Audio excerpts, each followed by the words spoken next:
Les rencontres de l'heure. Lieu de rencontre où les idées se bousculent. Où la libre expression et la confrontation d'opinions secouent les conventions. Des rencontres où la discussion procure des solutions. Des rencontres où la diversité de positions enrichit la compréhension. Les rencontres de l'heure. 6 semaines de budget au Québec. Le 12 mars, le ministre des Finances, Éric Girard, qui va nous présenter tout ça. Mais déjà, il y a certaines organisations et certains partis politiques aussi qui ont fait leur liste d'épicerie, leur demande. C'est le cas de Québec solidaire. Yasmine et Marc-André, bonjour à vous deux. Bonjour. Allô? Yasmine, on a identifié 4 grands thèmes ou 4 souhaits qu'on souhaite avoir dans ce budget-là. Oui, alors Québec solidaire dit qu'elle ne veut pas d'austérité, donc faut pas diminuer ou compresser les dépenses, peu importe ce que ça veut dire dans le langage solidaire. Ils veulent le remboursement de la TVQ sur la construction, comme le fédéral l'a fait pour la TPS. Ils veulent que les provinces le fassent aussi. Ils veulent aussi un fonds d'urgence climatique, là. Combien on va le financer, à combien d'argent? On le sait pas. Puis là, le quatrième, là, rappelle-moi, Marc-André, je me rappelle pas c'est quoi la quatrième, mais... C'est annuler 20% des dettes d'études des Ah oui, c'est diplômés ça. bonifiés, là, les bourses de 1 000 $. Fait qu'il y a beaucoup de dépenses, mais j'ai pas vu que Québec solidaire avait travaillé sur la colonne des revenus, là. Fait qu'on dépense, coule les dépenses. La colonne des revenus, c'est pas grave. Ça viendra un jour, puis... Écoute, c'est tellement idéologique, c'est tellement dogmatique que ça perd de sa pertinence. J'ai pas vu de santé ici, j'ai pas vu d'éducation ici, j'ai pas vu de transport, d'infrastructure, rien de ça, là. J'ai pas vu d'économie, j'ai pas vu d'inflation. Je sais pas si le monde se retrouve là dans 20% des dettes d'études puis dans le fonds d'urgence climatique. Mais honnêtement, Québec solidaire, encore une fois, ils ont raté une opportunité d'être pertinents. Toi, Marc-André, est-ce que tu penses que c'est une liste d'épicerie qui va interpeller les Québécois? Non, je sens pas ça. Ça me fait toujours un peu rire, puis c'est la nature de la politique, là, tu sais, de faire une liste d'épicerie le dimanche matin à 48 heures du budget. Le budget, là, il est écrit, là. Il est imprimé. Hey, Bon, vite, ça on fait efface. partie de la... On efface. Hey, là, QS Éric vient de Girard, nous un faire sa matin, là, liste. il est sur sa dactylo, là, puis il efface un chapitre 8, ça marche plus, là. Faut que je réponde à Québec solidaire. Mais bon, ce qui est quand même intéressant, et ça, je pense, ça va être le débat de la semaine, là, malheureusement, pour M. Girard, peu importe ce qu'il va mettre dans le budget, c'est le mot austérité. Est-ce qu'on est dans Ouais. l'austérité? Est-ce qu'on est dans la rigueur? Moi, ce qui m'a fait sourire en fin de semaine, là, c'est un article dans Le Devoir où il y avait des citations là, de Philippe Goujon. Bon, qui est Philippe Goujon? Là, c'est pas quelqu'un qui est connu du grand public, mais c'est l'ancien directeur de cabinet d'Éric Girard, où il expliquait, en fait, pour lui, et donc, probablement un peu pour la CAQ, c'est quoi l'austérité. Et j'ai hâte de voir si la CAQ, ceux qui sont toujours actifs au sein du parti, du gouvernement, vont utiliser ce que M. Goujon disait, parce que lui disait, tu sais, l'austérité, il n'y a pas d'austérité, en fait, là, je paraphrase un peu, mais il n'y a pas d'austérité si tu touches pas à la santé et l'éducation. Là. Les deux, là, grands, là, postes budgétaires. Fait que si tu coupes ailleurs ou si tu mets, tu fais juste conserver les dépenses actuelles, si tu touches pas à la santé et l'éducation, t'es correct. Mais il dit l'erreur, entre guillemets, un peu des libéraux à l'époque de Philippe Couillard, c'est que l'austérité, c'est qu'il y avait coupé également dans la santé et l'éducation. Fait que j'ai hâte de voir si c'est une ligne qu'Éric Girard va nous servir, de dire, regardez, là, moi, la santé et l'éducation, les deux postes principaux, j'ai pas touché, mais le reste, on était peut-être à croissance zéro, où il n'y a pas d'argent supplémentaire. Je pense que ça va être le débat de la semaine, mais c'est une mission un peu impossible là, pour Éric Girard de balancer peut-être d'ici 2030, de ne pas augmenter les taxes et les impôts, tout en évitant là, la fameuse austérité. Là. Yasmine? Ouais, j'ai déjà joué dans ce film-là de l'austérité. Je travaillais au ministère de l'Éducation pendant les compressions du gouvernement Couillard, là. Et c'est ça, on parlait de compression budgétaire, puisque moi-même, j'ai participé à dire, là, c'est que, ben non, il n'y en a pas d'austérité parce que les dépenses continuent de croître. On continue à avoir une certaine croissance de 1%, de 2%. Mais quand la croissance ne suit pas ni les besoins ni l'inflation, par la force des choses, ça coûte déjà plus cher de faire des services habituels. Il va falloir couper quelque part.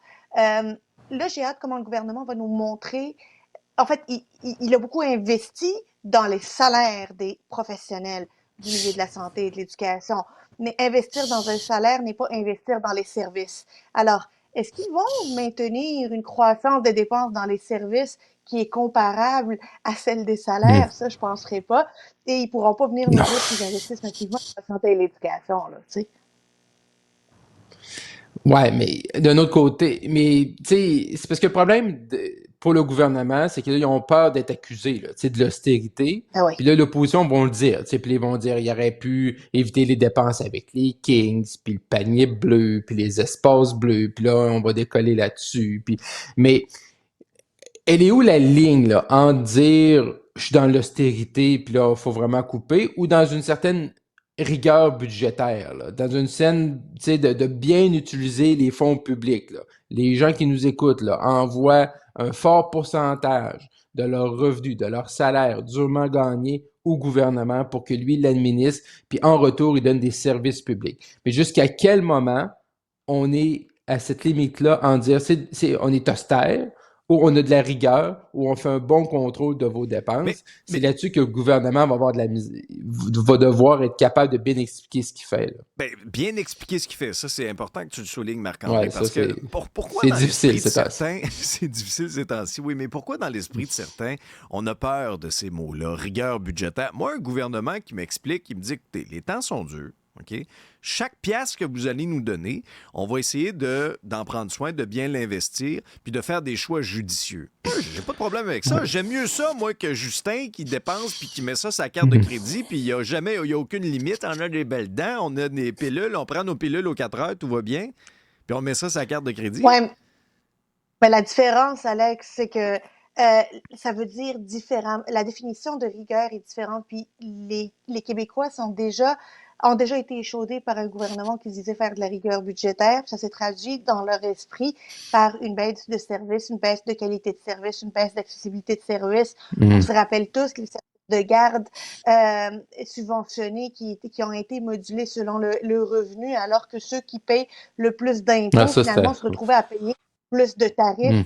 Fait que, ouais, tu sais quoi, des décisions judicieuses, des décisions rigoureuses, mais rigoureux et judicieux, ça n'a pas la même définition chez la population que chez le gouvernement et particulièrement au bureau du ministre des Finances. Là. Mais Alexandre, c'est parce qu'au Québec, on a un problème. C'est parce qu'au Québec, depuis des années, à chaque fois qu'il y a une situation, qu'il y a un enjeu, qu'est-ce qu'on fait? On met du cash. Hein? Je veux dire, il arrive une situation qui touche l'ensemble de la population. Là, il faut créer un programme. Là, il faut mettre de l'argent. Il faut mettre plus d'argent. C'est comme un chèque. Mais c'est ça au Québec. À chaque fois qu'il y a une situation, à chaque fois qu'il y a une problématique, c'est on met du cash. La seule façon qu'on pense que notre gouvernement, que les services publics peuvent être plus adéquats à la hauteur des attentes, à la hauteur du montant que chacun des Québécois met dans un pot pour après ça redistribuer puis offrir des services aux gens, c'est on met du cash. C'est comme ça. C'est pour ça que les gens ont peur quand tu dis on va mieux gérer, on va pas nécessairement mettre mieux d'argent, mais on va s'assurer que c'est plus efficace. On va faire une révision des programmes. Le monde capote. Là, ils ont peur parce qu'on pense qu'on va perdre des services. Mais la question, c'est est-ce que les services actuellement, ça fait des années qu'on met du cash. Tu sais, la santé, là, c'est plus de 1 milliard par semaine qu'on met dans la santé. Est-ce qu'on en a pour notre argent? Non. Ouais, mais là, écoutez, il y a une vieille tradition. Souvenez-vous, il y a une vieille tradition. La veille du budget, le ministre des Finances nous présente, va s'acheter des nouvelles chaussures. On est tellement cassés que la seule affaire qu'on va pouvoir s'acheter, c'est des vieilles gougounes. Non, mais c'est vrai, j'ai hâte de voir cette tradition-là. En tout cas, de quelle façon on va la présenter.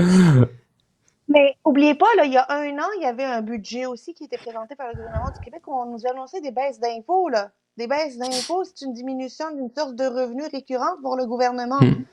Imagine, en un an, là, la différence dans les situations des finances publiques est tellement grosse qu'on passe de baisser les impôts à repousser l'équilibre budgétaire pour parler d'austérité. Là. C'est assez fou. C'est clair. Hey, Marc-André, est-ce qu'il faut que tu changes tes électroménagers bientôt? Dépêche-toi parce que dans 2 ans, tu pourrais peut-être avoir de la difficulté à te trouver une cuisinière, une laveuse, une sécheuse. Parce que là, il y a un enjeu avec la réforme de la loi 101. Vous savez, les fameux on-off, low-high sur nos électroménagers, il va falloir traduire ça. Puis là, il y a des gros joueurs de l'industrie qui disent, écoutez, là, le Québec va représenter 2 de notre chiffre d'affaires, de notre marché en Amérique du Nord. Il y a 90 de nos produits qui ne seraient pas conformes. Donc, si vous gardez la ligne dure sur cette position-là, nous, on tire la plug. Mais quelle perte de temps. Sérieusement, là, je veux dire, moi, je veux bien là, le français, puis oui, on a vu des chiffres la semaine passée, puis le déclin, puis les jeunes, puis l'utilisation, puis la langue qu'on parle au travail, la langue qu'on aimerait ça parler à la maison, peu importe, mais je veux dire, là-dessus, là, je vois pas pourquoi le gouvernement s'entête à aller sur des choses comme ça. C'est sûr qu'à la fin, là, c'est soit qu'il y a des appareils qui vont disparaître du marché parce que certains joueurs vont dire, regardez, là, moi, là, de rajouter le français, là, c'est trop compliqué, ou ils vont nous refiler la facture. Hein? Fait que dans le fond, la cuisinière, là, elle va nous coûter 200, 300 $ de plus parce qu'on a mis on-off en français. Là. Mais c'est vraiment là l'enjeu. Là. Au Québec, là, le déclin du français, là, c'est là l'enjeu là, que quand tu décolles ta cuisinière pour te faire chauffer des croissants le matin. Là. C'est vraiment là. Moi, c'est là-dessus qu'ils me perdent. Là. Moi, c'est là-dessus que je pense qu'il y a des mesures beaucoup plus positives, beaucoup plus principales, beaucoup plus judicieuses qu'on doit mettre de l'avant pour protéger le français au Québec que de se rabattre sur notre micro-ondes, notre cafetière puis notre laveuse sécheuse. Là. Je pense que tout le monde comprend, là, on-off, là, un Québécois comprend. Là. Ou sinon, tu le mets dans le manuel là, en français, là, c'est quoi ça veut dire on-off, là, ou bake, ou broil, ou peu importe. Là. Je pense qu'on est capable, comme Québécois, là, on vit pas dans un enclos, là, on est capable de comprendre ça. Puis même si demain matin, on a tous des fours en français, là, ça va pas changer le déclin, ça va pas changer l'utilisation du français dans le milieu de travail ou le français à la maison. Fait que s'il vous plaît, la CAQ, là, arrêtez de nous faire perdre notre temps là-dessus parce qu'à la fin, là, c'est nous les contribuables qui allons payer pour ça, les utilisateurs, les consommateurs. Yasmine, si quelqu'un ne comprend pas on-off sur sa cuisinière, il est peut-être mieux pour sa sécurité de ne pas se servir de sa cuisinière. Il faut toucher à ça.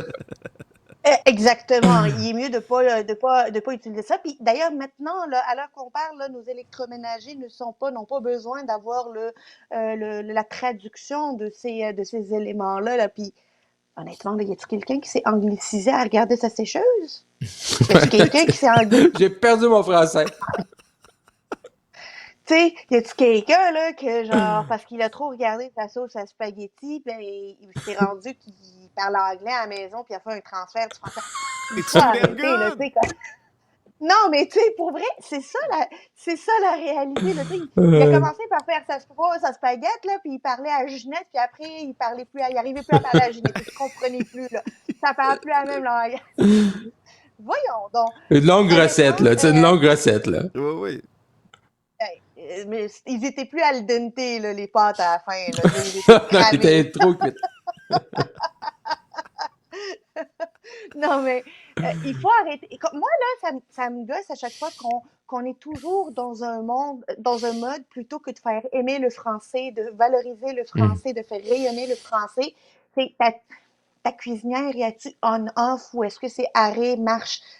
Ça ne change strictement rien. Puis moi, là, je voudrais voir un gouvernement qui est obsédé par la qualité du français de nos jeunes, notamment, puis améliorer la qualité du français de nos jeunes. C'est un plus grand gage de pérennité du français que de changer sa laveuse, sa sécheuse. Parce qu'au bout du compte, là, des entreprises vont dire, ben, tu sais quoi, au Québec, là, c'est trop compliqué, laisse faire. On est 2%, là, 2% du marché. Ils vont juste dire laisse faire. Et qu'est-ce que ça va créer? Ben, un phénomène de rareté des entreprises qui vont vouloir être sur notre territoire. Ça va faire augmenter les prix parce que, ben, on va être une clientèle captive. Puis c'est nous qui allons payer pour le on-off. C'est ça la réalité. C'est pas les grandes entreprises, là. Marc-André, il y a une offensive lancée par la commission politique présidée par l'ex-sénateur André Pratt qui vise à remobiliser les militants du Parti libéral du Québec. Tu penses quoi de cette offensive-là? Ben, je suis pas certain, Alexandre, que c'est une bonne idée. En fait, pourquoi? Parce que là, présentement, tu sais, la chefferie, là, ça arrive plus, là. Tu sais, c'est en 2025. Là, il essaie de faire de l'activité politique. Mais il y avait déjà un comité de relance qui avait fait un rapport. Puis là, ce rapport-là, on disait, ben, il n'est pas contraignant pour le futur ou la future chef. Là, on repart une série pour animer ça, pour amener ça au Conseil général, au Congrès, tout ça. Et là, moi, ce que j'ai pas aimé un peu, c'est Marc Tanguay, là, qui dit, dans l'article, il dit, ben, tu sais, le nouveau chef va devoir être un peu comme lié, là. Est-ce qu'on va sortir de ces grands ateliers-là, puis ça devenir des résolutions, mais ça prouve quoi? Ça prouve que leur course est tellement longue, OK? Bon, pour différentes raisons, pour essayer d'avoir d'autres candidats, mais c'est tellement long que là, sont obligés de faire de l'animation politique. Mais ils l'ont déjà fait, l'exercice, là. Ils peuvent-tu se concentrer à faire des appels, à trouver des candidats, à lancer ce course-là? Finalement, là, autour de Bromont, en mai, on va en savoir un peu plus. Là, on a les grandes lignes de la course, mais vraiment à quel moment précis ça va décoller cette affaire-là. Puis laisser les candidats débattre. Là, ils n'ont pas aimé ça, hein, parce que Denis Coderre est venu brasser certaines idées préconçues. Mais laissez les futurs candidats travailler. Vous n'êtes pas obligé de vous casser la tête, vous, à faire de l'animation politique, à aller chercher des nouvelles idées. Votre avenir là, va passer par un nouveau chef. Yasmine? Ah, c'est du remplissage politique, mais tu sais, je peux jamais en vouloir à un parti politique d'aller vouloir rencontrer ses membres, puis d'avoir des nouveaux membres, puis les mobiliser, puis c'est bien le fun, là. Mais c'est pas une question de contenu. Ici, le contenu, ils ont une commission politique, ils sont capables de le développer sans faire une grosse tournée, puis... mais moi, c'est aussi comme Marc-André, le fait de dire on va lier les chefs avec les réflexions que le parti va avoir fait. Ben, alors, vous voulez un chef qui va être porte-parole comme Québec solidaire ou vous voulez un chef qui va venir insuffler de nouvelles idées? Il y a un décalage dans ce qu'on nous raconte. Qu'ils tiennent leur mal en patience, qu'ils prennent leur mal en patience, la course va finir par décoller à la fin de l'année. Ils l'ont décidé, qu'ils l'assument. That's it. Yasmine, Marc-André, merci à vous deux. À demain.